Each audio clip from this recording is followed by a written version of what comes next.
Whoopsie-daisy, hey everybody, good energy for you guys. So, I got a little interrupted there in the last video.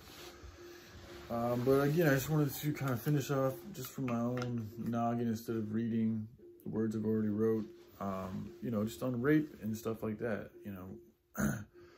Especially with these virus times, you know, people are more isolated and I feel repressed than ever. You know, I haven't looked into statistics, but I have heard how suicide and violence and, you know, even drug abuse and these things have gone up. So it wouldn't surprise me if, you know, well, maybe it would because more people are inside now than ever. Either way, you know, rape has been an issue that, you know, I'm sure we've all heard about from one standpoint or another.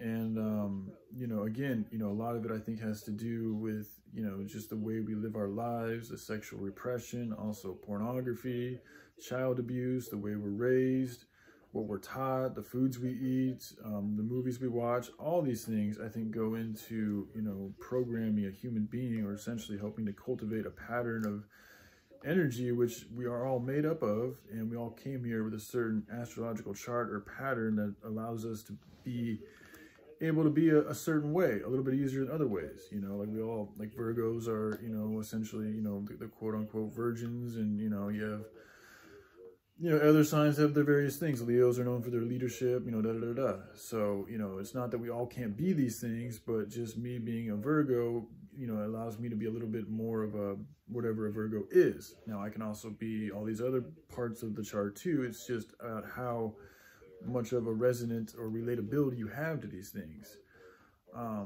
So anyways, I kind of got a little off the chart there, but my point is that, you know, this movement, detaching away from all this toxicity, from all this exploitation, from all this evilness, from all these distractions, from all this information that coming from, in my opinion, an evil source, is in itself going to be a huge cleansing factor.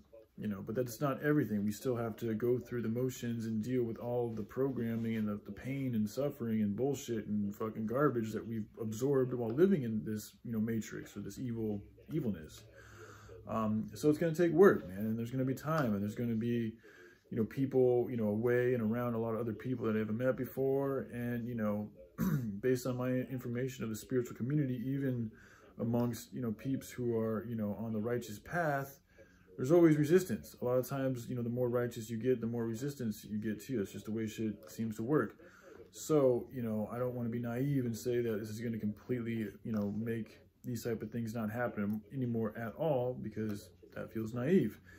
And, you know, it's not good to underestimate these type of things, and to also just know the nature of humanity and its history, and that has such a problem with just rape and pillage and, you know, exploitation and things of this nature. So that's why it's very imperative and essential part of our duty and responsibility to really speak up, you know, the slightest sign of something that just feels off. You know, I really think we need to get back into using our intuition, and like when we have a feeling about something, speak on it.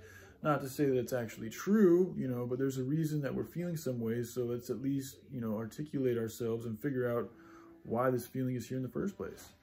And then from there, you know, you can kind of get a good reading on somebody or an individual or a group, and, you know, we can sit together. I think group therapy is a really good way to do things, because it's not, one-on-one is good too, but group just allows everybody to kind of be there, and we all have different perspectives that can help each other out. You know, one person may have been through something that another person's going through, or have some information on it from somewhere or some way, and that can really help balance out this person's problem right here in the now moment. You know, but that wouldn't be available to that person if they hadn't sat together and opened their hearts and allowed themselves to share, you know, and also be open to critique or criticism if they are, because sometimes that can be a bit much. You know, there's a time and place for everything. So this is some of the stuff I learned in rehab. There are some good things you can learn in rehab. So yeah, I just wanted to make this video to kind of continue on, because I got shut off, you know, the last video I made about rape. And I also just wanted to try just speaking, you know, from what's on inside of me, instead of just always relying on my words that I've already wrote. So yeah, I just want to share that with y'all. I hope you guys have a good day. All right, love you. Bye.